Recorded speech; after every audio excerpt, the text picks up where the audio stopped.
Oh, I only got one speaker on. There. Oh, there we go. Yeah, oh, there we are.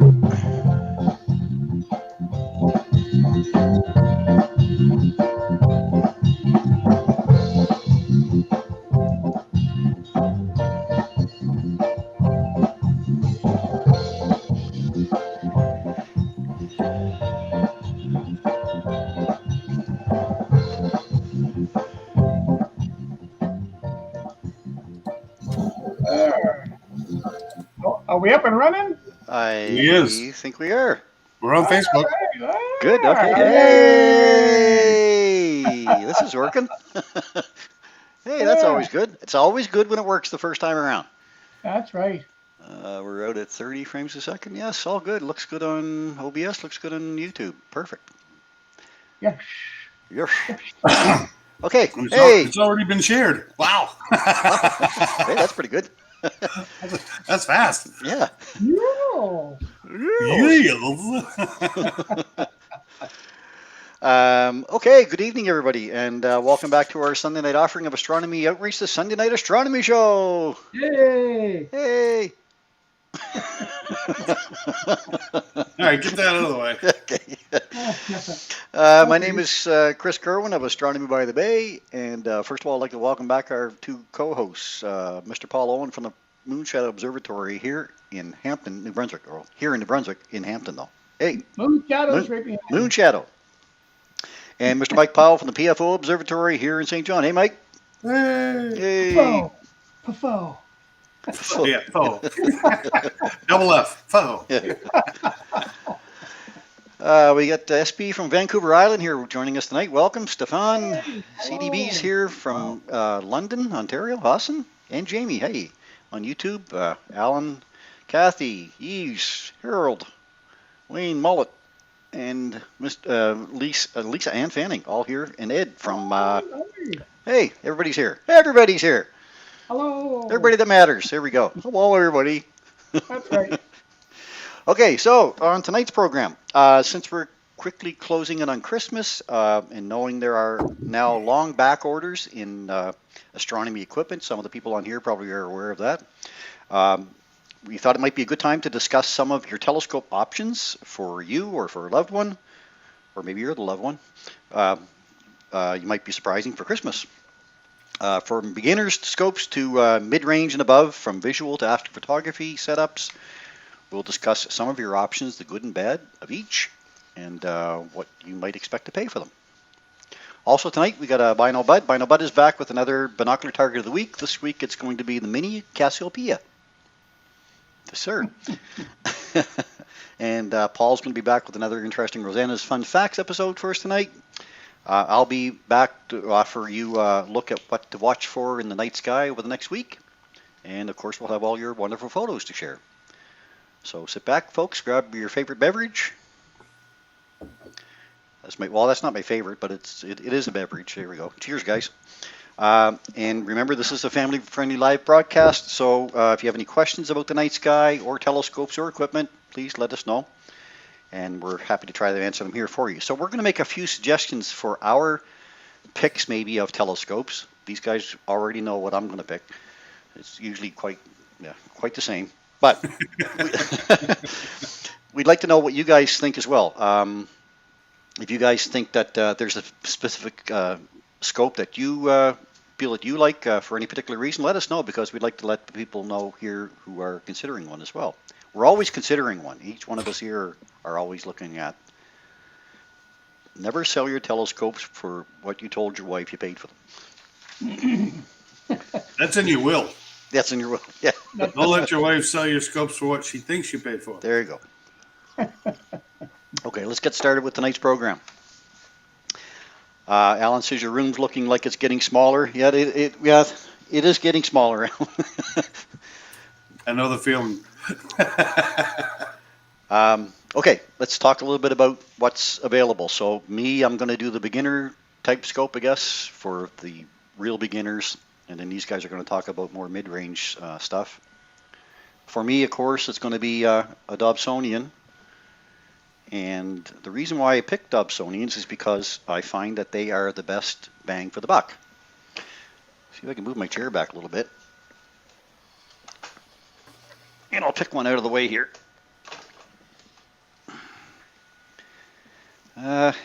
Chair back. Little table in front. Oh, Yeah. yike. Yeah, it's like being at a star party. Yeah, it is. In a small field. Small field, yeah. Okay. Well, now I can't get up. Crap. Here we go. All right, let's take a look at this little 4.5-inch Dob first of all. Okay. So I got a couple of scopes here that are along the same line. These are what they call a tabletop Dobsonian. A lot of people have seen these before. A lot of people see me showing them before. And I tilt my camera down a little bit. Damn it, need more room. Oop, don't knock over the 8-inch. Okay, let me tilt this down a bit. Those like darn that. go-to scopes. I know. Not worth the money either. Oh, you spend on anyway. Nope. Just push the button, they'll get out of the way for you. It's more money when you knock them over. It is a lot more. Okay, here's a manual Dobsonian reflector telescope in a very small model. A tabletop Dobsonian reflector. So, reason why it's a tabletop, of course, because I get it sitting on a table. Not only that, but it's meant to sit on a table, like a picnic table or a small camp table or whatever. But a lot of these are also designed so that you can put a tripod underneath it. This one doesn't. But you could put this on a small piece of plywood base and then mount it on top of a tripod, camera tripod, or even if you have an old EQ mount, you can use that as well. Just take the EQ part off and use the tripod as a base. But the idea is that they're very simple. They're simple in design, the most simplest telescope you can own. And they give you the biggest bang for your buck. So a reflector telescope always gives you the biggest mirror for the least amount of money. And this is a Celestron 4.5-inch. So there's the mirror. And up here at the front is what we call a secondary mirror. So the primary mirror is on the bottom. It's concave shape. And at the other end of the concave shape mirror, there are some adjustment knobs which allow you to collimate the telescope. In other words, you get this mirror lined up with that little mirror in the front. And they have to be perfectly aligned. If they're not, then you're going to get an out of focus image or a very blurry image. Your eyepiece goes in here. Here's your focuser, in and out. Again, very simple design, but gives you the biggest bang for your buck. It also gives you an upside down image when you're looking at it, but in space, we don't know really what's upside down or right side up because it just all depends on your point of reference. If the shuttle's going around, when the shuttle was going around the Earth, it was upside down, but looking up to them, I guess so. Anyway, and it comes with a finder. This is a finder that's can be attached to it.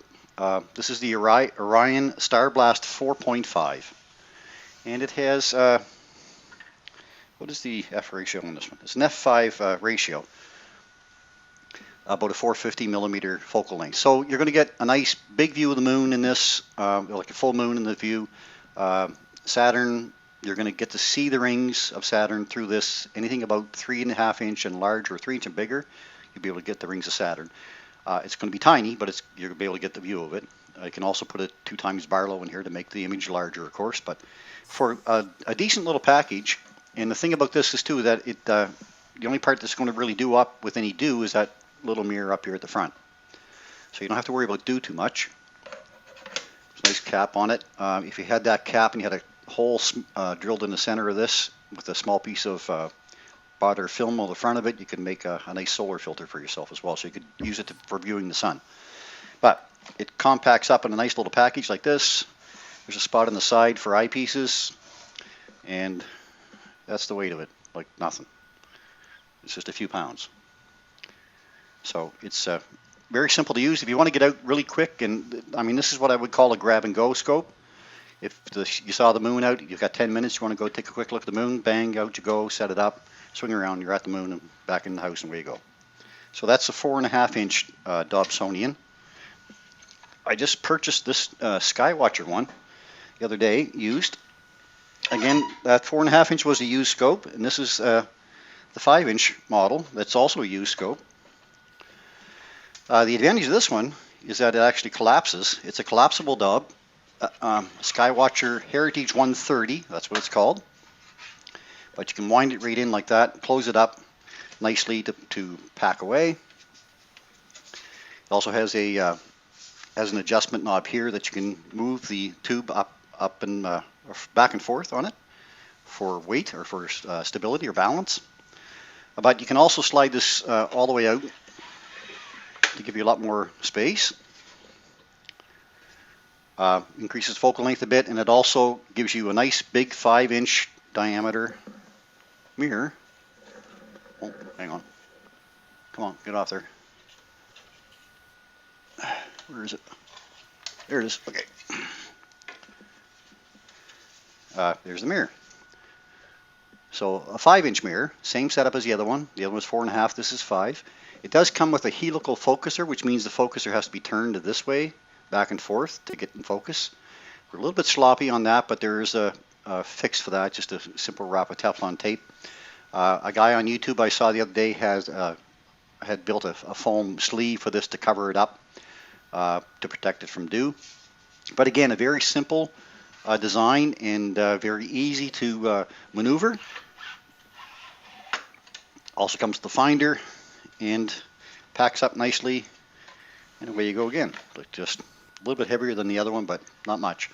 So that's a good 5-inch reflector, and 5-inch reflector is really a nice size for Jupiter, Saturn, the Moon, Pleiades star cluster, Orion Nebula, lots of deep sky objects as well. You can get through just a scope like that. So that's what I talk about when I talk about beginner scopes, and I suggest a Dobsonian because it does give you the biggest bang for your buck, and also the biggest bang for your buck, and they're very portable and they're easy to learn. A manual telescope forces you to learn the night sky. You know, these automated ones like I have behind me here with the ASE, they're great too, but you really kind of need to know the sky first before you get out and really have fun with it. If it points that way and you want it to be this way and you think, well, where's Jupiter? Is it there or there? If you don't understand a little bit about the sky, where things are, then you're going to have a little bit more difficulty with it. Finding the moon, we can all find the moon. If we know where the ecliptic is and where planets are at the particular time, we know how to find the planets. So there's 3 or 4 objects already: the Pleiades star cluster, the Big Dipper, the Orion Nebula. All those things will pop into your. And then once you start finding things and using star charts, you start to build some confidence up, and you can start to find things a lot easier. So for beginners, I suggest a manual telescope. Those are small Dobs. This is the bigger Dob back here. That's a 12-inch one.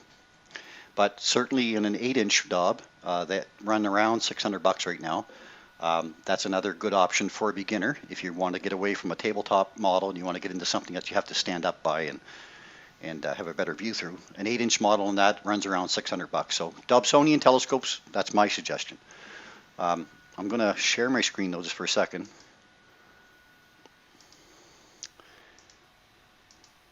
And hopefully I'll be able to pop up to the right window here. I think it's this one.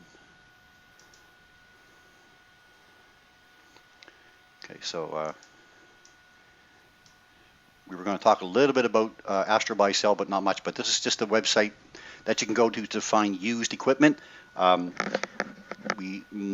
of us here have bought new equipment before, but probably most of the gear that we bought between all of us has been used.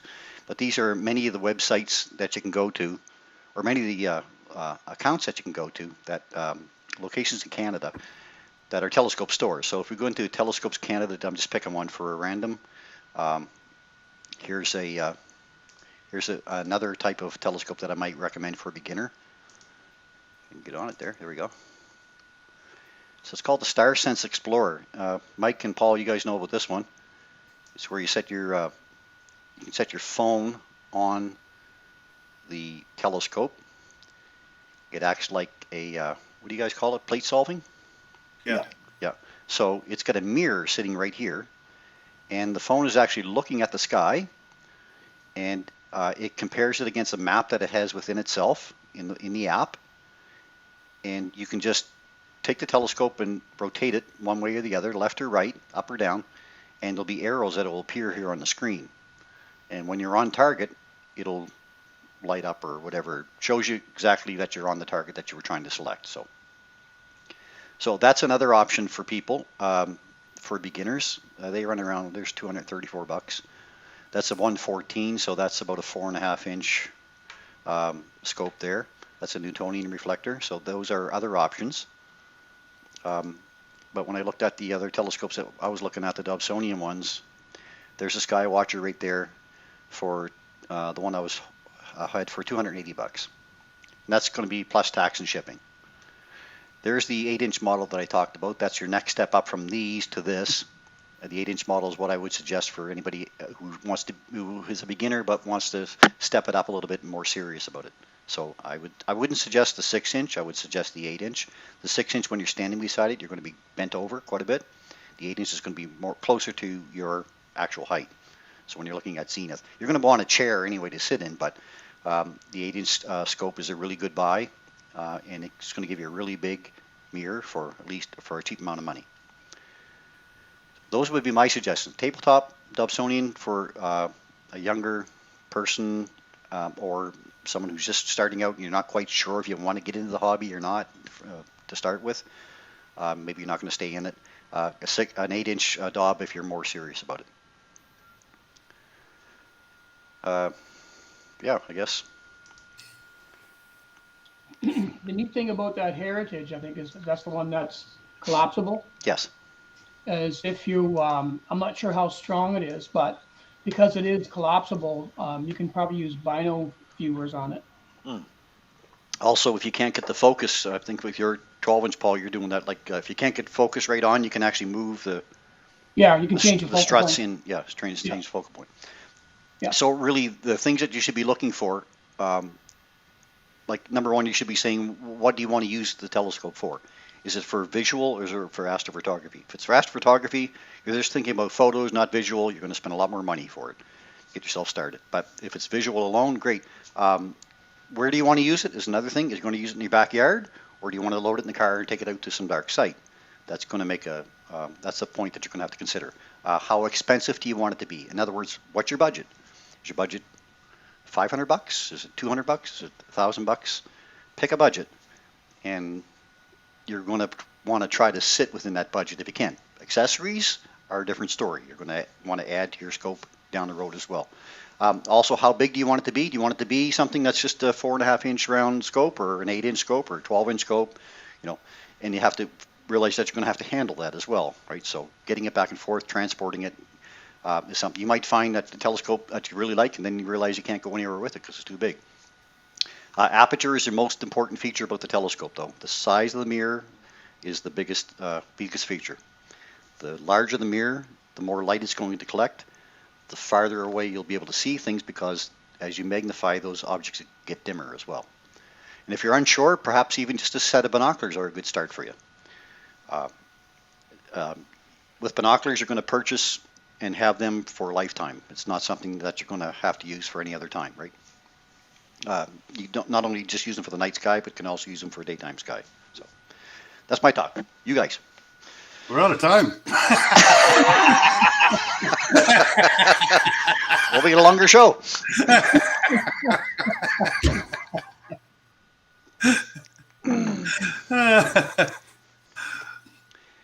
Go ahead, Mike. All right.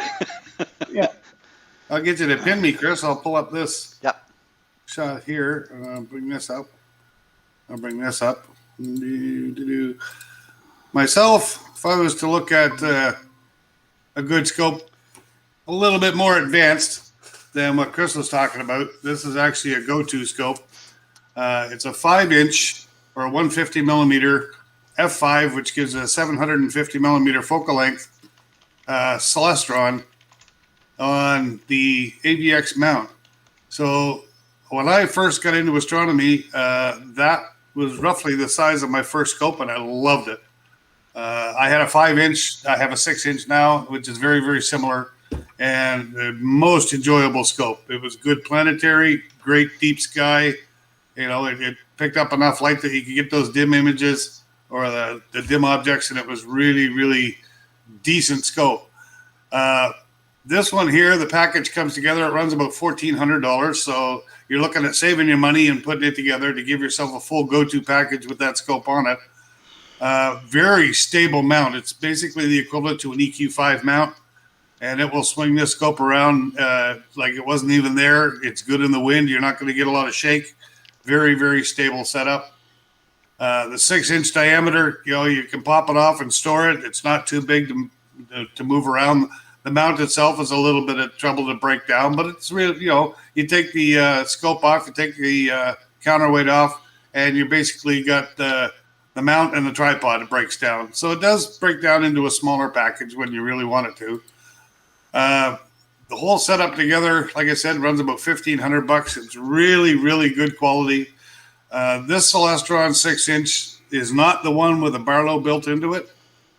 So, to me, if you put another piece of glass in the way, it degrades the view sometimes a little bit. This here is a really good package for the price. Works really, really well. You do have to get used to, setting it up and doing a polar alignment and a little bit more sophisticated stuff. You can't just take it outside like Chris is, plop it on a table and look. It's going to take you a little while to get it set up properly, but once it is, and you know how the system works, you can skip around the night sky and it'll put an image in your field of view dead center just about every time, and you will really, really enjoy the view. This is a nice scope, a nice setup to get as a package together. They are on sale right now for about $13.50, and I think the go-to mount alone is worth that, let alone having it with the optical tube on top. But for a 6-inch Newtonian optical tube, this is one of the nicer ones I've seen out there for the price range, and it would be a really, really good investment for you if you decide to step up from, say, what Chris is showing you as a beginner scope to an intermediate scope. This one also works well for astrophotography. A 6-inch, it's got enough light to collect. You got the go-to, so you can put a camera on it. It's got it may not have enough back focus. You may have to use a Barlow if you're using like a DSLR camera in it or something like that. But still, you're going to be able to do some astrophotography with this, and it won't be an issue whatsoever. So I just wanted to show that one, saying, something. It comes with a finder. There's a 5-inch and a 6-inch, or 6 and an 8 together. The 8-inch is running over $2,000.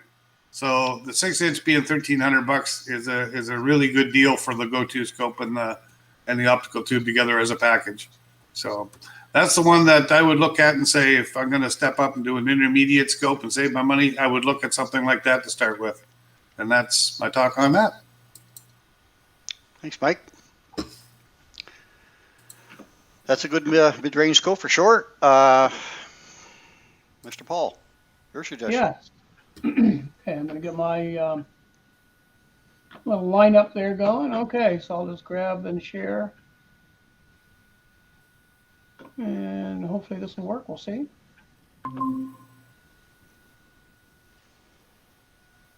Okay, so what I'm showing here is you're looking at a few different telescopes.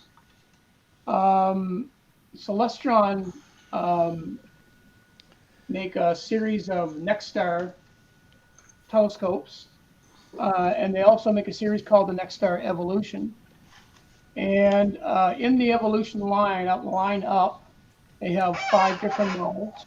You can get a 6-inch, you can get an 8-inch, you can get an 8-inch with they call it HD. In other words, it's the Edge series telescope.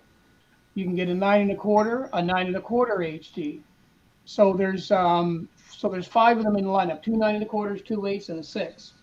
And so they are designed for astrophotography to a certain degree, and they'll tell you on their site that you can use them for planetary, certainly, because that is astrophotography. Astrophotography doesn't mean just deep sky. It means a lot of things. And so they're great for planetary. If you have the HD series, whether it be the 9 1/4 or the 8, you can actually take the secondary mirror off the front of them, and you can put in what they call a hyperstar, and then that'll turn them into an F2. Now, the advantage of that is if you don't want to get into the wedge, and you just want to have faster optics so that you don't have to get into the wedge. A lot of people that buy these buy the Hyperstar to go with them if they're going to do astrophotography, because instead of it being an f10 telescope, which is quite slow, what would take you, say, 3 minutes to capture an image, you can do in about 30 seconds on this. So when you got that kind of grab time, then you don't really have to worry about tracking. You don't have to worry about guiding and all those other things that you may have to do if you're going to get into astrophotography, if you're using the F2 Hyperstar system. So that's something that these the two HD models offer. The other thing that's really cool about these series of telescopes that is the same and that has the common thread in all of them is they're lithium battery operated. So there's no external battery source that you need to drag with you. That's built right into the mount. So if you look at any one of these scopes in that side arm, that's where the battery is built in. Excuse me. And you can get, I think on average, you're saying about 17 hours of drive time with them. So 17 hours is a lot of time. If you think you're going to go out for a weekend somewhere to observe the sky, chances are it's going to be in the summer because you're sleeping out. You're not sleeping out in the winter. So, so let's say you're doing it in the summer. Over the course of a summer night, you might get, say, 4 or 5 hours of observing in. Well, if you've got 17 hours, you can do actually probably 3 nights or 2 nights and some solar in the daytime. So that battery power is really, really nice. The second thing that's nice about these versus just the Nextars or the SE series is that they have clutches on them. So that little orange circle you see here, and there's another orange circle there on them, which means that you don't have to have batteries to run these. So if you run out of battery, you can still run them manually. So you can clutch the rate ascension, and you can clutch, or the alt, and you can clutch the S. So that's a beautiful thing about that scope as well, those scopes. All the new ones come Wi-Fi capable. So if you want to use your smartphone, you can download an app. The app is free, and the app has got everything you ever want to know about the sky in it. It'll teach you all kinds of things while you're doing it. So if you don't know the night sky, if you have one of those apps, all you have to do is download the app, hold the phone up to any part of the sky, and it'll show you exactly what you're looking at.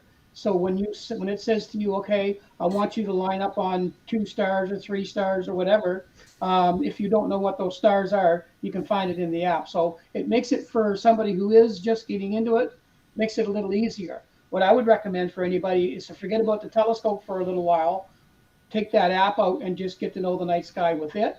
So then when you actually hook it up to your telescope, you'll know some of the main stars, because generally it'll, because it's electronic, it knows the time of day that you have it turned on. It knows your where you are via GPS. So it knows where you are and what's going on that way. So it'll always pick some bright stars in the sky that are actually in the sky at your location. So it's really, really simple to use that way once you get used to using the app a little bit. There are one piece scope, and until you get into the 8-inch and the 9 1/4, I have the 6-inch actually. But they're just one thing. You can fold them down. You can put the whole thing, tripod and all, in your car, one piece if you want to. I always take it apart. It's easy, but just if you want to carry it that way, you can.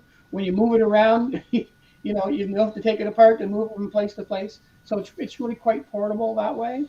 And they are a Schmidt-Cassegrain design. So because they're a Schmidt-Cassegrain design, all 5 of them, they have what they call folded optics, and that just simply means that if these telescopes were like a reflector or a refractor, and it was just like look through this end and the other lenses in that end, they would be extremely long, too long to even carry around and use. But what they do is they fold the light. So the light's bent a few times, it goes back and forth inside the tube, and that way you can carry a short tube with you, but still have the long reach. So the middle one, the 8-inch, on average is going to give you about 2,000 millimeter focal length. The nice thing about the Schmidt-Cassegrain too is if that's too much telescope for you, then you can buy a reducer that screws on the back. So you can go down to 6.3, which will take you from 2,000 millimeters down to about 12 and change, something like that, which is a lot more manageable, and your sky's wider so you can see more. And again, if you want to go the opposite way, go to F2, put the hyperstar in the front. Now you get F2. So you've got 3 different optics focal lengths just by getting a couple of reducers, one for the back or one for the front, depending if you're taking images or not. And the opposite to that, if you want to use it for really bringing it in the planets, you can buy a Barlow, stick that in where the eyepiece goes or where your camera goes, and now your F10 becomes an F20. And so instead of being 2,000 millimeters, now you're 4,000. So it's one of the more flexible telescopes that is on the market. As far as pricing goes, here they are in Canada. This is from the All-Star Telescope site there just outside of Calgary, and in a place called Didsbury, and so they've got all the Celestron Evolution series in there. So a 6-inch Evolution will run you $1,750 Canadian. The 8-inch model, $2,250. The 9 1/4, $2,940. When you start getting into the HD series with a Star Sense as packages, they can get up to around $3,000. So there's a variety of them that you can actually look at and go through. Anybody starting out, the 6-inch, to be totally frank, is probably the friendliest one that you get for size and for portability. When I go to a star party now, that's all I bring. That's it. I don't bring anything else because it does everything I need it to do. So so that would be a telescope that I would recommend somebody looking at. If you're going to be in the beginning stages, I'd probably just go with a 6-inch because you can do all the same things except for the F2 with that 6-inch. You can do with the other ones. It's just not as much focal length, but it's a lot easier to manage. So that is my story, and I'm sticking to it. Awesome, Paul. Thank you. Yes, sir. Yeah, another great choice. So there you have it, folks. If you have any other questions about them, let us know. Just private message me through the channel if you want, or the page, and I can get a message off to these guys pretty quick. I got a couple of questions here, I think. Well, Harold said, don't forget to give with your gift the latest copy of the Observer's Handbook, 2022. Published by Rask. There you go. Thanks, Harold. Absolutely. Andrew Saban says, recently bought a Meade EDX 125 used. First scope for me, still learning how to use it, but fun. Andrew, that's a good Nice little scope. Yep. Harold says, I just ordered a used Newtonian Celestron 5-inch OTA only that I will most likely have to modify. That makes 6. There you go. Mary says, wants to know how to reach you, Mike, about Binal Bud. So I'm not sure if she's going to put a comment here or she's going to private message you, I guess. So either way. Mary, just to let you know that Mike is available as well. Lisa says, I just got the Next Star and learning, love it. Have the 8-inch, definitely feels like a scope that I can grow my skills with. Also easy for me to carry by myself, about 60 pounds, which is a consideration. That's absolutely a great point, Lisa. It's the fact that if it's, the best scope that you're going to buy is the one you're going to use. It sounds stupid, but it is. Because it's the one that's going to be the least amount of work to set it up. If you see a night outside and it's a cold January night and you've got an hour and you're looking at the scope in the corner and you're thinking, do I want to spend 30 minutes of my hour there setting up, or do I just want to get out and take a look at the moon? So something that's going to give you a quick opportunity to get out and take a look is what you're going to settle out with, probably. To start with, anyway. Out of all the scopes here, I'll probably grab one of these two to get out quickly for a quick view. Here, Dick's asking, I'm a little late due to my time zone. Chris, this week you showed us how to load comets into Stellarium. I will talk about that, Dick, a little bit later. Maybe I can give you a private message on that. Do I have to do this every 6 months? I think you'll have to do it every time that they find a new comet for sure. I did this when I loaded them in the other day. It brought in everything from January up till now for sure. So if they discover new comets over the next 6 months, yes, you would have to add them because they'd have to be added to the Minor Planet Center database. As far as asteroids go, I haven't observed asteroids, so I haven't downloaded the asteroid database, but I could probably take a look and see which one would be best there and let you know. Okay. Harold says, I jumped in too fast. I've moved to the basics with the Observer's Guide and using binos, and all my various mounts and OTAs depend on conditions. When the veil of transparency is marginal, I go basic and learn about what creation has taught me. There you go. Okay, so let's move on. So that's our coverage for this part of the topic tonight anyway. If we need another night, we can consider that. But don't forget, if you're going to order a telescope, get looking now. Take a look at what we've discussed, what our favorites are kind of like. Pick out something that you think that you're going to like. Get out to YouTube, take a look at reviews. Tons and tons of reviews on YouTube on all these different types of telescopes. So you can get the good and bad from those people. Normally, if we had a Star Party event, you could come and ask us, but we can't do that right now with COVID restrictions the way they are. So YouTube is another option. And then if you narrow it down to one or two and you're really not sure, let us know. We'll be happy to spend your money. As I buy them both. There you go. Right, exactly. Okay, let's go to a Bino Bud. We're getting into 8:37 now, so. All right. Get this part up. And we'll get this part up. The video is frozen. It's not. No? Okay? Oh, we're good. Okay. No, I checked and I came up and no, we're good. Okay. All righty. Binocular Target of the Week by Bino Bud. This week is Sulu. Mini Cassiopeia. What the? Make no bones about it. That's a stretch. That's a stretch, Mike. It was fun putting all those seagulls on the screen. But it was. So, this object is an asterism located in the constellation of Vulpecula. Little Cassiopeia, sometimes called the Mini W, due to its small size and relatively faint stars, is an asterism really better binocular object than naked eye. Where do I find it in the sky? Well, at 9 o'clock, if you went outside, I'm wondering if I got this right, it's oriented yourself at 225 southwest and looked up, you're going to see what we call, it's a summer triangle, which consists of Vega, Deneb, and Altair. And if you go from Deneb about 3/4 of the way down, just the opposite side of the triangle from the coat hanger, between Deneb and Altair, you will find this Mini W or Mini Cassiopeia. This is what you will see. Well, not what you'll see, but this is what it looks like. There's the W. And there you go, Paul. We got some colored stars in there. Nice to look at. I love it. When you photograph it. And the little star spikes. So somebody took that picture with a newt. But here is basically what you would see. You're looking for this. In this case, it's an M because it's upside down. But use your imagination. The neat part is, at the bottom of this M or W, at the top of the W, in the center, there's the dumbbell right beside it. Oh, wow. And at 10 by 50s, this is what it looks like. The W goes this way, which is an M in this case. And again, from that center star, there's the dumbbell very, very close to it. Oh. 10 by 50s, and you compare it to the full moon, it's a good size. You're looking at, 8 full moons in size? So it's a really nice target in a pair of binoculars. And those stars stand out. And if you get lucky, you might even catch that little haze of the dumbbell in there. That's our binocular target of the week, but Thunderbolt lightning, very, very frightening me. I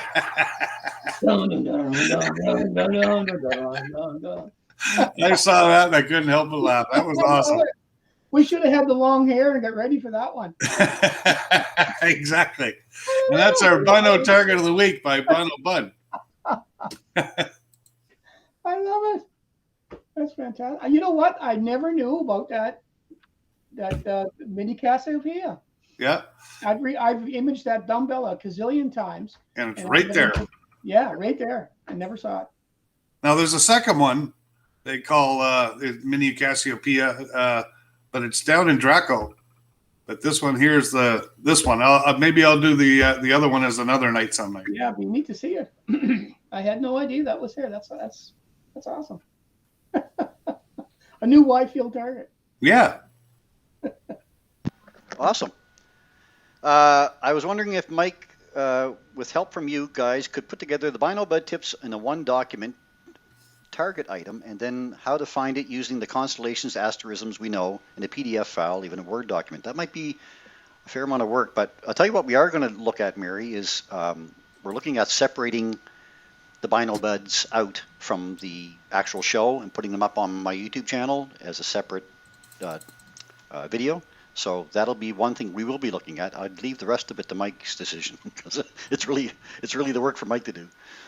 But I could get them in PDF form easy enough. It's just how would you download them? I don't know. That's the other thing, yeah. We'll figure something out. Well, yeah, we can. We'll figure out something. And Jeff says, especially with the photo comparisons of the full moon and the 10 by 50s. Yeah. I think I'm back now. We're not. Yep. It was on mute.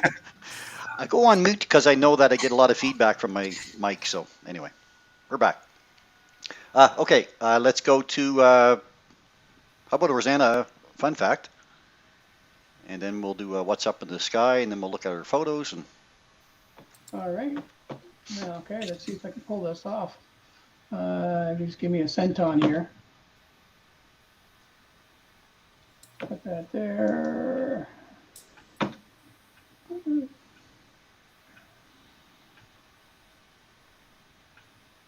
Oh, it doesn't want to do anything now. That's okay. We'll try that in a second. All right, and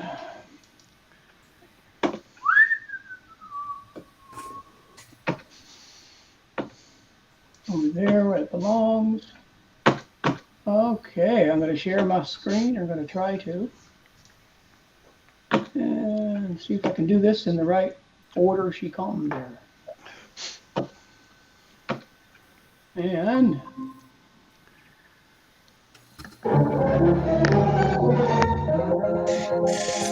Rosanna's Fun Facts. Yay! all right, well, welcome back, Rosanna, for another absolutely wonderful fun fact.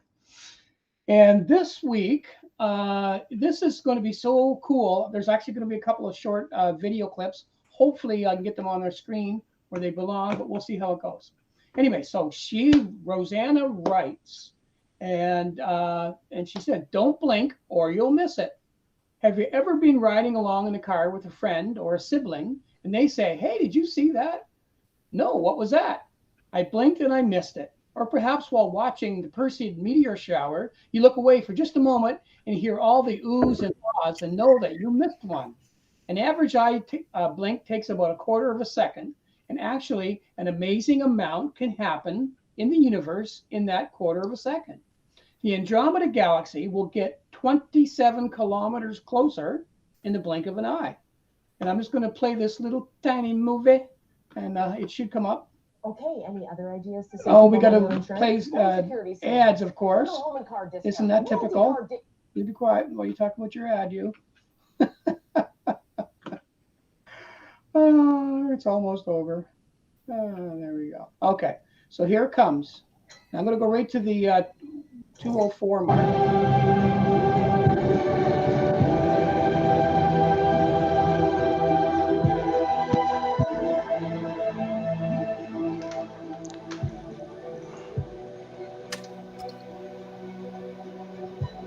Paul, Yes. are you We're showing not the seeing video? I'm not seeing the video.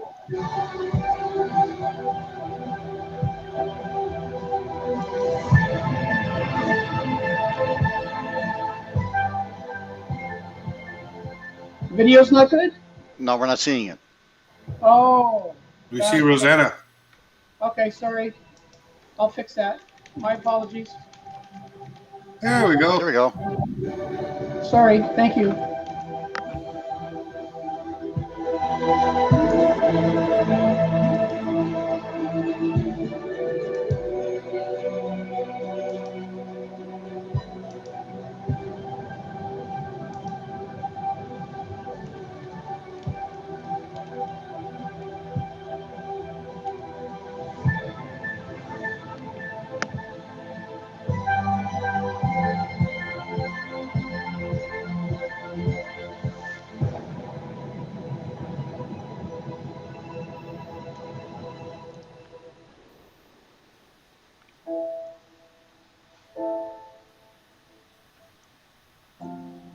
Wow.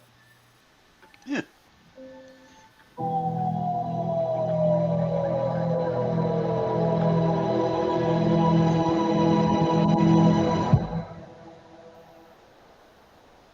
Is that not That's cool? cool. What? In the blink of an eye. How many times have we heard that, hey? Mm. But there is a star out there that, although it has been called a flasher, and have no worries, for if you have been observing it, you could have blinked a lot. The last time this star blinked, it blinked lasted 200 Earth days. And that's the flasher there. So it started on July 2010 and went right through till August 2013. Now, the star has the novel name of VVV hyphen WIT hyphen 08. The 3V stands for Vista Variables in the Via Lactea. A survey of the Milky Way's bulge and an adjacent section of the midplane where star formation activity is high. It began in 2010 and finished in 2016. And in 2015, an extension was applied for it was planned to finish in 2020. It is a public infrared variability study that took 1,929 hours, covering 10, I can't quite make out that, got fuzzy on my notes, stars within the area of 520 square degrees. So if you think about it, a moon is a half a degree. This covered 520. Including 33 known globular clusters and around 350 open clusters. Now, the WIT stands for what is that, as truly no one knows. The intriguing part is that something occulted this WIT, causing it to dim up to 97%. Now, the VVV WIT 08 is 100 times larger than our sun and almost twice as old, 8 billion years old. An article in Earth Sky states, it's a fascinating mystery since whatever blotted out the star doesn't seem to have any properties of ordinary dust cloud. As described in a new paper, whatever it is had a hard edge and was virtually completely opaque.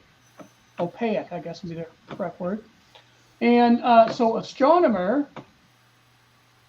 this guy, astronomer Dr. Lee Smith said, it's amazing that we just observed a dark, large, and elongated object that passed between us and the distant star.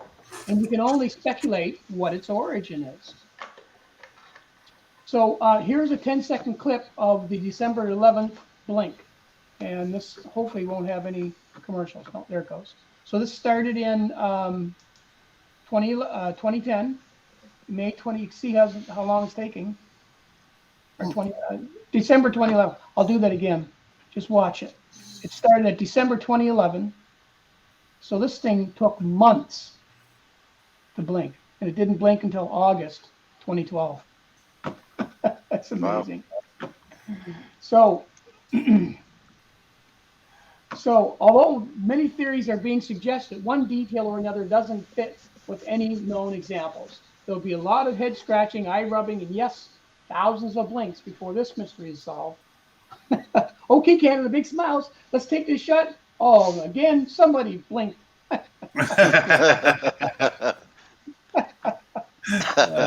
yeah. That is this week's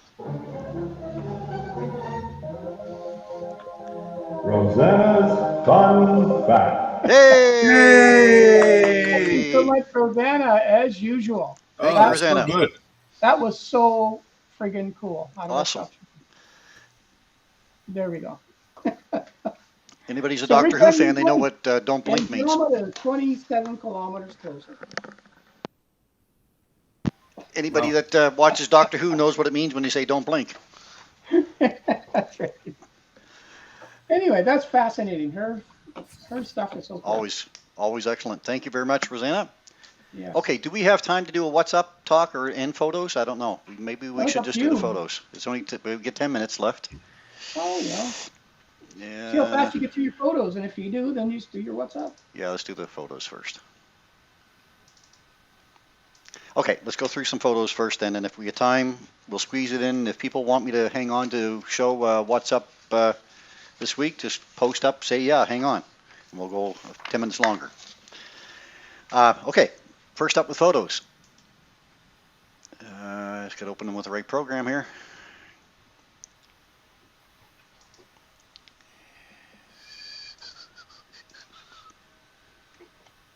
Okay, and I got to share my screen.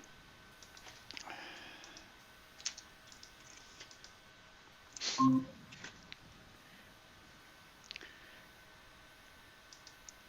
go to full screen. Okay, so if anybody wants me to stay live after the photos, just post it up here, yes or no, and we can carry on or hang on to it. I can do it sometime on my page throughout the week, I guess. Okay, so first up we got Lisa. Lisa Ann Fanning said, Dave Chapman of Rask, Halifax, challenged me to see the lunar straight wall, Rupus Recta, in 2 phases. That meant an early morning wake up on Wednesday, but was worth it, she said. It was fun to see the feature in shadow and in light. So yeah, that's cool. Nice captures. Rupus Recta, the straight wall, looks like a sword, and it's a 110 kilometer long fault line. So the idea here is that you see it really bright here and darker here. It's actually just a rolling slope, about a 7 to 8 degree slope, really. But because the sunlight is shining in on this way on such a sharp angle, it looks like it's a cliff of some type. But I guess if you were standing on it and walking down it, you wouldn't really notice that you're going down a hill, apparently. Although I've never been, but I'd like to go there and find out, though. That would be good. Put it on our bucket list. There you go. So thank you for that. That's a cool comparison. Ted Dunphy told me that one a long time ago. I never thought that you could see things on the moon twice in a run of a month. Right. But there's certain things that you can, and it depends on how it comes back around with a shadow. Yeah. Yep. Yeah, it's awesome. Awesome. Cool. Yeah. She took that with the Celestial Nexstar Evolution 8. That's her new scope. Zoom eyepiece, 8 to 24 millimeter, taken at lower magnification, so 24 millimeter, I guess. iPhone 11 handheld. Wow. And from Central New Jersey. What you can do with a phone, it's unbelievable. Unreal. Yeah. Crazy. We got this from Kathy Adams. Kathy says, hi, Chris. It's been cloudy all week except for a break in the clouds this morning. One solar image taken October the 2nd, and one of my new little buddy, which we're going to show here in a second. I think he's nice still shots. There he is. There's our new little buddy. I love that guy. There. She says, I have looked at him for a couple of months at the garden center, and it was clear he needed to come home with me. So Awesome stuff. there we go. Absolutely. I hope her cat doesn't get jealous. Now we have to come up with a name for him. Who's that one on Bugs Bunny that dances there? That's yeah. Who's that? You know something? That's the only character that, what's his name? Mel Blanc. The only character that Mel Blanc didn't make a voice for. Oh, really? Yeah. Buster? No, the frog on Bugs Bunny. Oh, yeah. What's his name? Oh, I can't. Should have. Well, this one here, his name is Knee Deep. There you go. Knee Deep. Yeah, okay. How deep's the water? Knee deep. Thanks, Kathy, and another sunshot by Kathy as well. Nice shots, Kathy. Awesome. Robert Gadet. I get this one from Robert. Tycho, Clavius, Meganus, Mortis, Schiller, and Longomontanus. Shiner, to name a few. Okay, that's just a few. That's good. A few. I'll go with Tycho. I'll go with Tycho and Clavius. 34 images stacked in auto-stackered, wavelets and registacks, the other post-processing using GIMP. Nice shot, Robert. Nice shot. Very well done. Yeah. Getting so much sharper. Yeah, absolutely. Michigan, what's his name? Oh, I almost had his name. Ah, darn it. Michigan J. Frog. Michigan J. Frog. That's his name. Okay. That's somebody wrote that's the Hello My Baby Frog. There you go. Yeah. That's the one. Chris Baldick just said it was Michigan J. Frog. Yeah. Hello, my There you baby. go. Hello, my honey. Showing her age Hello, now. my right-tongue gal. Yeah. Hey, there's everything I learned in life I learned from Bugs Bunny or from Seinfeld. Next one up is Stefan Picard. Stefan gave us a capture of M31. He said from Thursday night, aimed to get 300 frames with biases, flats, and darks. Alas, clouds rolled in about 10 minutes into my capture session, so I had to settle for about 80 light frames and was able to do my flats and darks, but not my biases.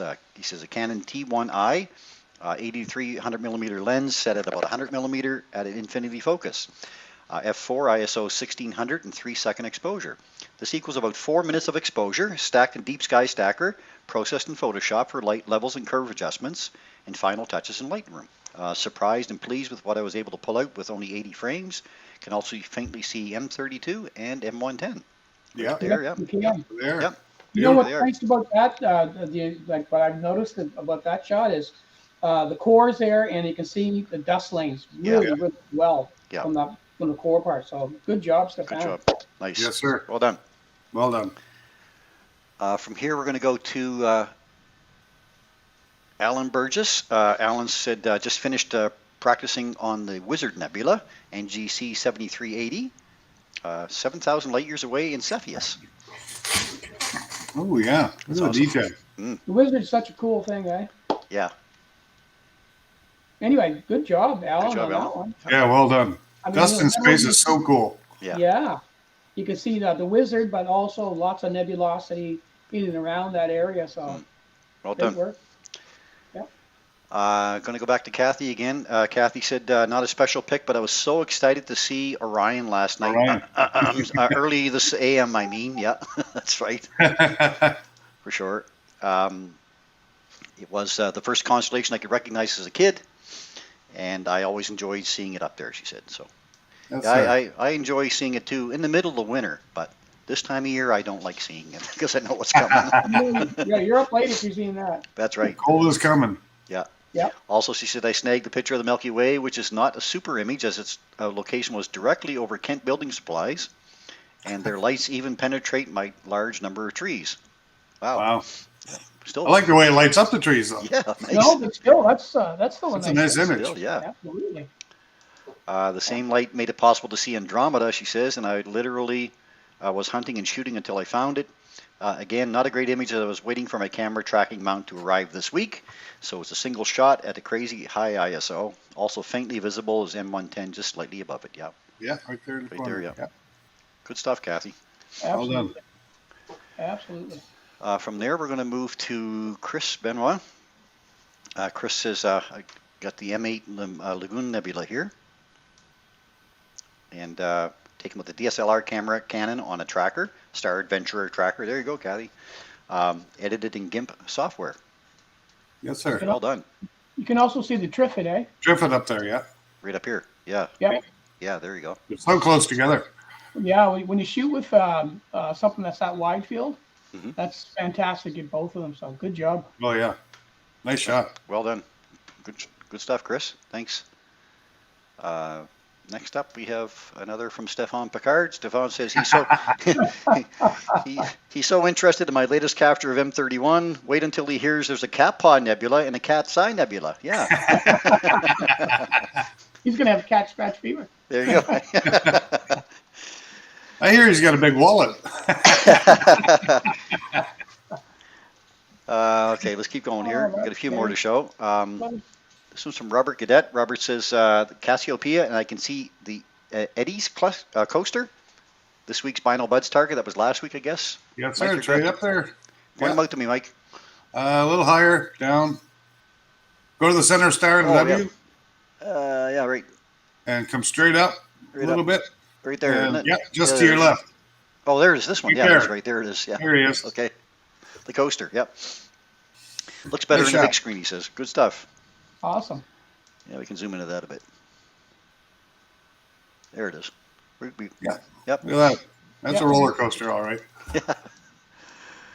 Okay. From there, we're going to go to Matthew Dupre. Matthew sent in this one, photo of the moon, closer to the beginning of the week, he says. Nice grab. Oh, nice capture. Yeah, nice in color picture. And then a few hours later, clear skies, he said, last night to get the Helix Nebula. Nice. Nice shot. Nice, eh? Yeah. Well done. Center star, everything. Yeah. Yeah. And the California Nebula. Here's the widescreen. He's been busy. Yeah, he has been. Yeah. Yeah. Nice shot. Busy Very night, nice. productive night, for sure. Yeah. Awesome, Matthew, thank you. And he sent this one in later. Saturn from last night, he said, the Celestron 9 1/4.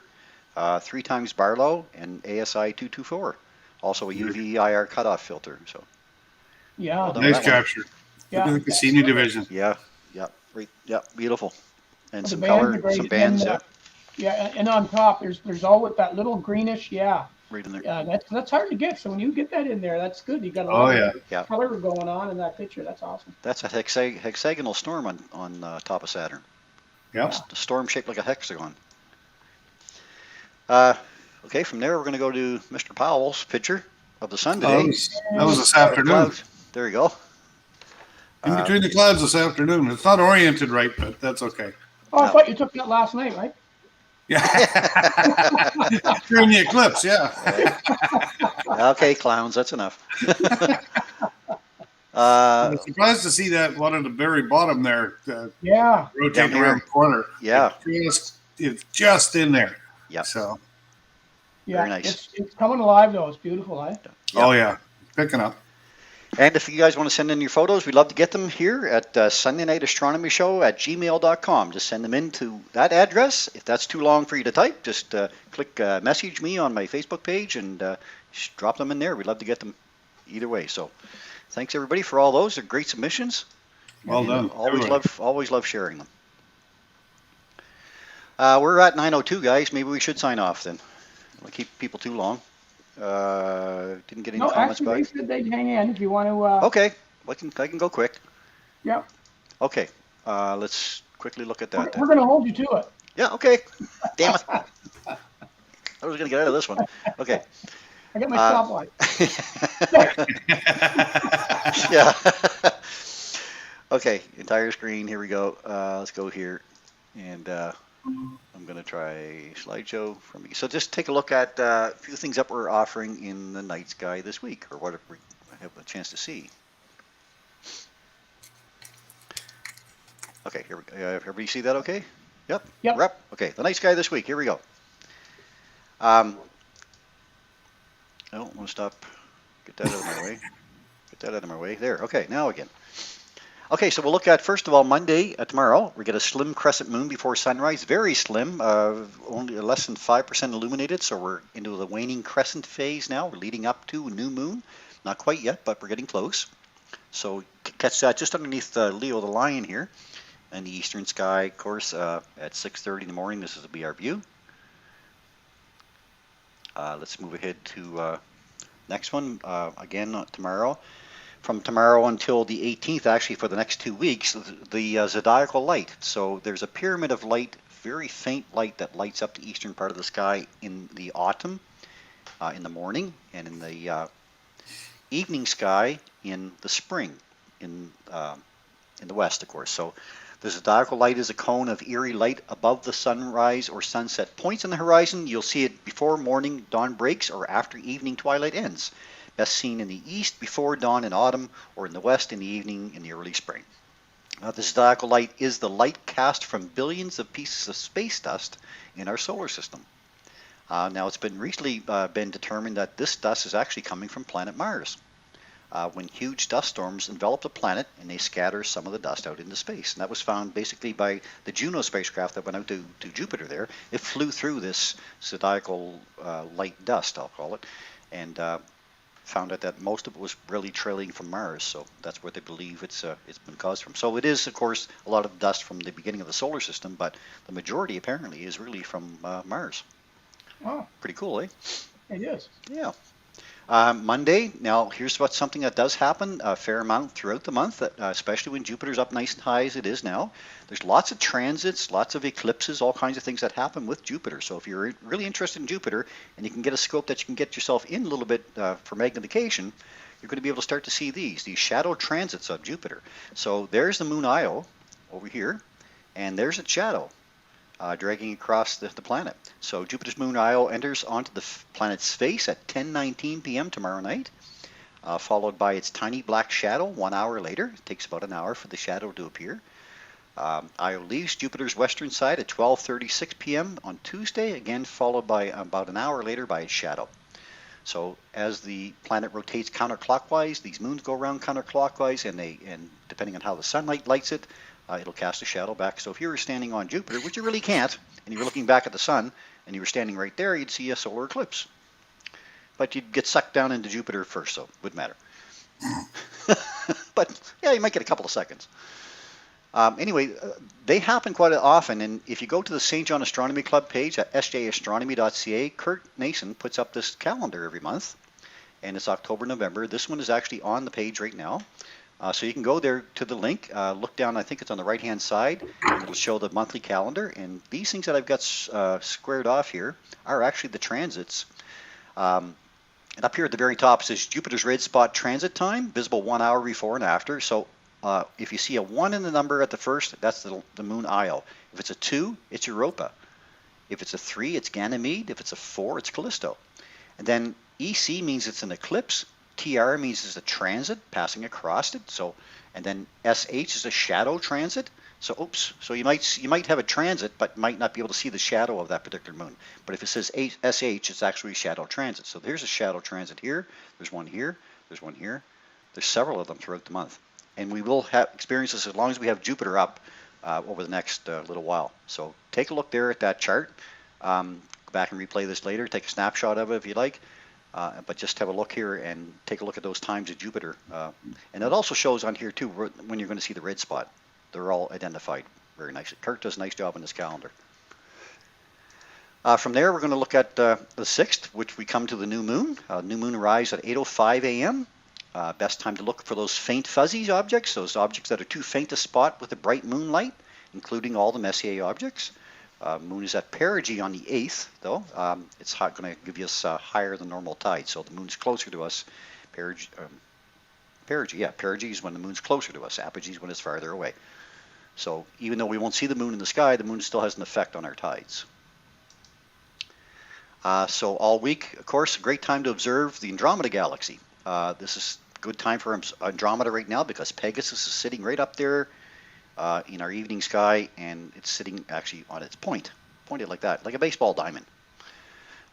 It's our largest neighboring galaxy, 2.5 million light years away. So the light that you're looking at left Andromeda 2.5 million years ago. Has over 1 trillion suns, twice as large as the Milky Way. Easily visible in binoculars. You're going to see it as a fuzzy patch, just like that, only a little bit larger.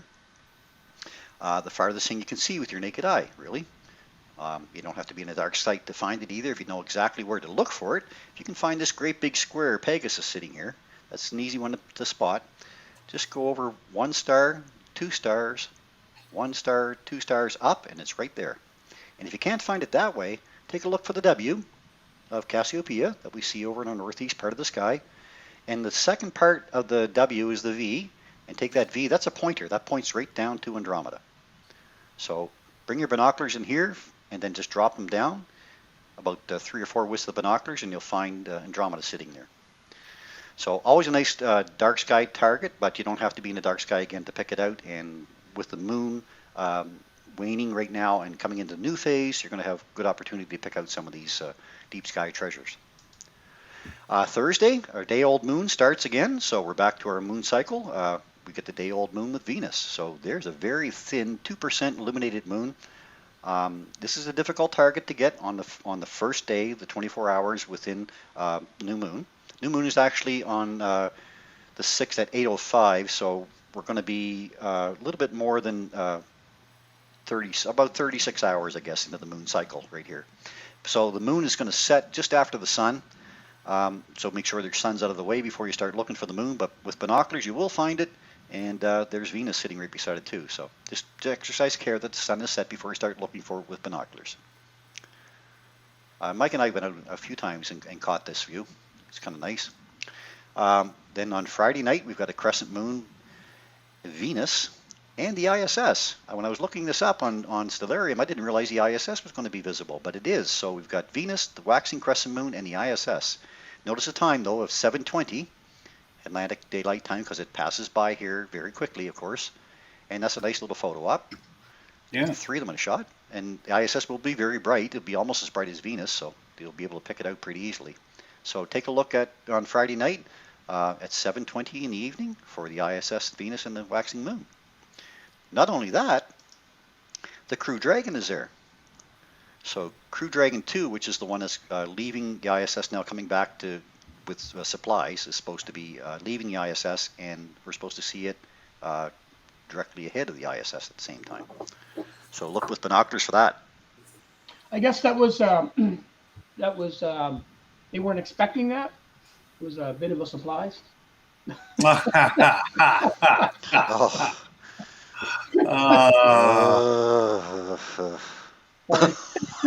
Sorry, you're not sorry. Okay, supplies. You don't even give us stuff all up against for that one. No, not at all. Okay, let's go to the 9th now, and that's going to be Saturday, which is the conjunction of the Moon and Venus. This is the one you want to watch for the month. Well, actually, not the month, the first week. There's a really nice one coming up later with Jupiter, Saturn, and the Moon, but the waxing crescent moon will be less than 2 degrees from Venus, which means you get about a 7-degree field of view in a pair of binoculars, so these will easily fit in the pair of binoculars together, or even in a small scope. So nice target there. Little waxing crescent moon with some earth shine on it and a really bright, brilliant Venus. What a nice photo op right there. Looking southwest at 7:30 on the 9th. So, just a question for you, Chris, and I know you can answer it. If the moon is at that crescent phase, will Venus be at the same crescent?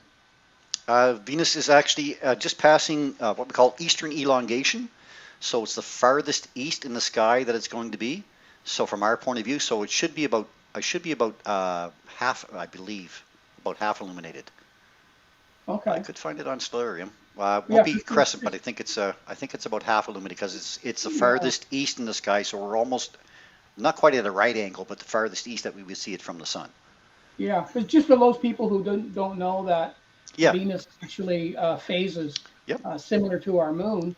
And I didn't know if they phase together, and it only makes sense, I guess, because they are at completely different angles, even though we see them, right? Yeah, and excuse me, Mercury would do the same thing. Any the inferior planets or the interior planets closer to the sun show us phases, just like the moon.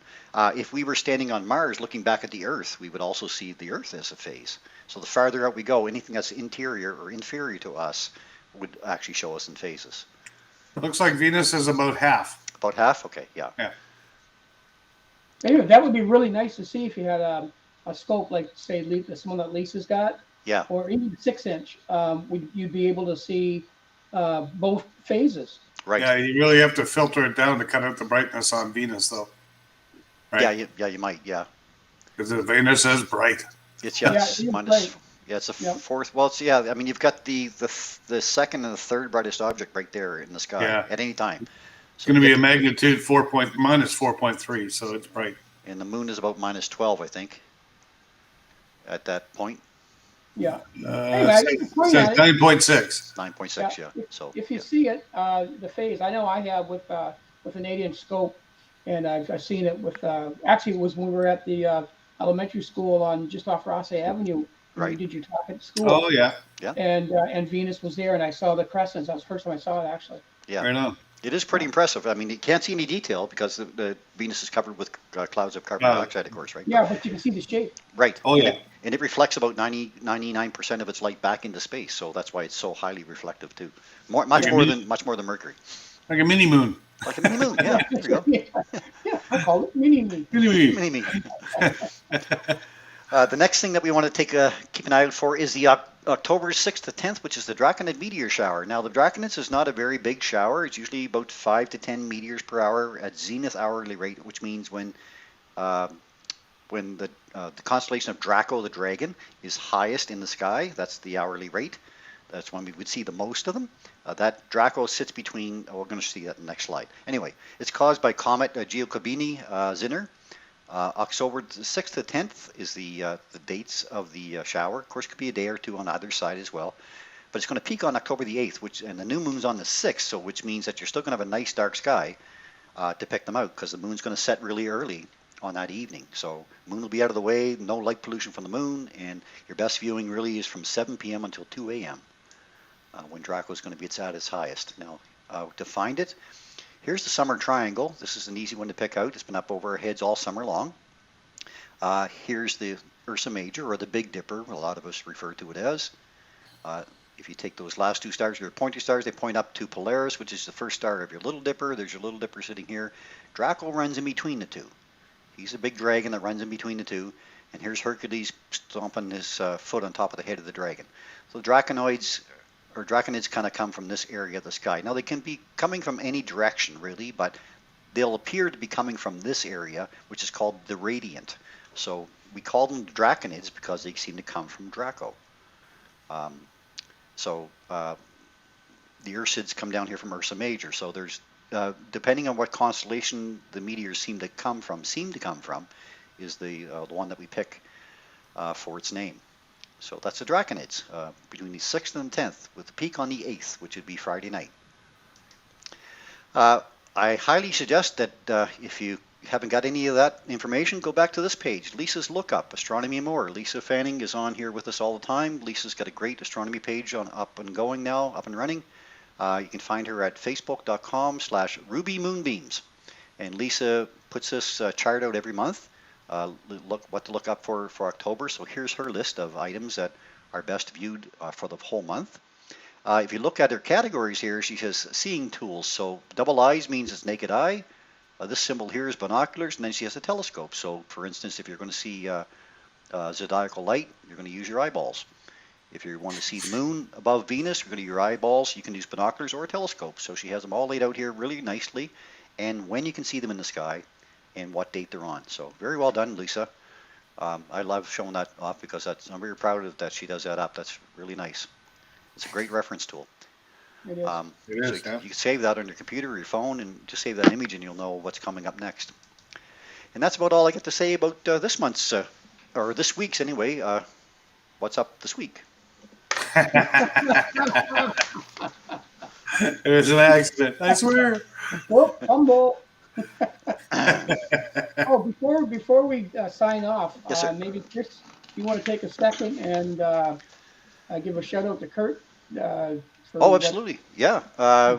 Kurt Nason, who is our RASC NB veteran member, past president many times of the St. John Astronomy Club, and past member of most other departments of the St. John Astronomy Club.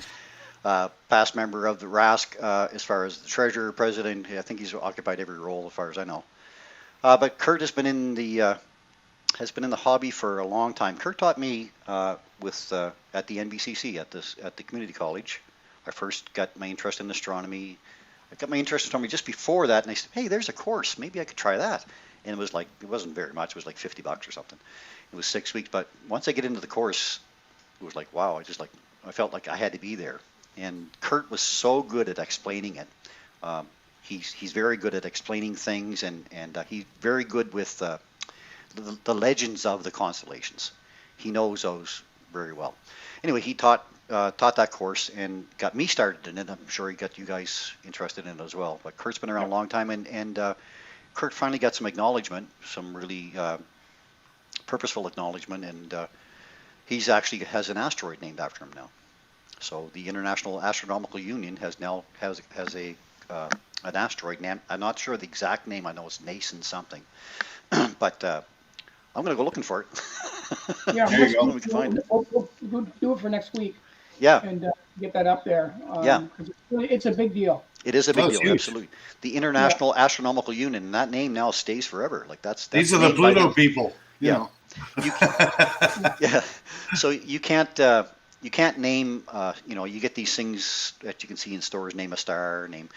Nobody can name any of that stuff. It might seem like you can name a star after you or me or whatever, but only the International Astronomical Union can name celestial objects. They're the only ones that are allowed to do it.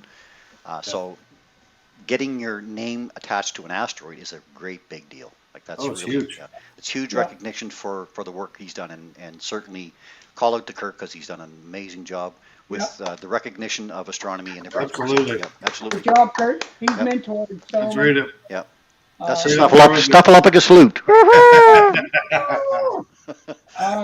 he's mentored so many people, including me, and that's how I got started. Was that very same course that you went to at community college, and I remembered didn't even know what a telescope was or the difference between them. And I saw a bunch of them on the table, and I was like, "Oh, come on, let's get to that part." Yeah. his Anybody total now. dedication to outreach as well, like as far as offering it to Girl Guides and Scouts and schools and like anybody around. Like, and he's had the power go out and at his property and set up his telescope at the end of the driveway to show people the moon. So, he's been an amazing encouragement for a lot of us in the field. So yeah, we thank him for that, and congratulations, Kurt, for sure. Absolutely. Okay, so we're going to try to find that asteroid for next week, and we'll see if we can bring it up on the page for him. So, okay, so in closing then tonight, you guys ready to wrap up? Yeah, I guess we are. 9:20, probably are. Our special thanks again to Rosanna for her continued contribution to our show. Thank you, Rosanna, always. We really do appreciate all your efforts in helping us put on the show. Also like to thank all those out there who share our program with others, including our most faithful sharer, Trudy Allman. Thank you, Trudy.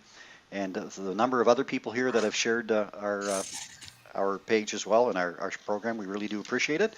Remember, too, we do love getting your photos, so send them into SundayNightAstronomyShow@gmail.com, and we'll be happy to include them on our broadcast.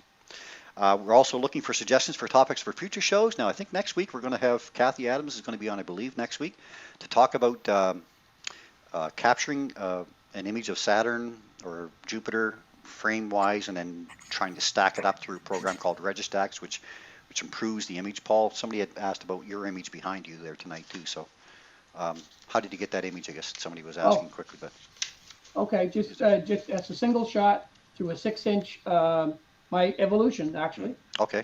The Canon T3i. One Okay. shot, and that was it.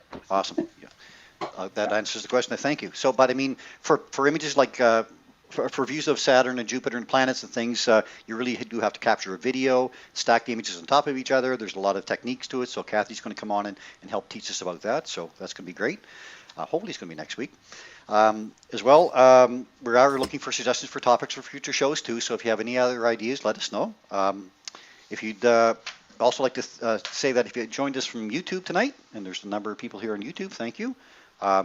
Please consider giving us a like and subscribing to our channel. And please let your friends and family know too that we are here every Sunday night to educate, entertain, whatever you want to call it, both, hopefully, about the night sky. So for now then, from Mike and Paul and I, stay safe everybody out there. Have a great week. Please stay safe. Wish you all very clear skies. We got a few clear sky nights coming up, I think, the next few. So, yay! Yes. Woo. Yeah, they're promising. Don't anybody Count on the buy any weatherman. beer. Yeah. And we hope to see you all again here next week. So remember, as we like to say, guys, please keep your scopes pointed up. Oh, yeah. Have a great week, everybody. And cue the music.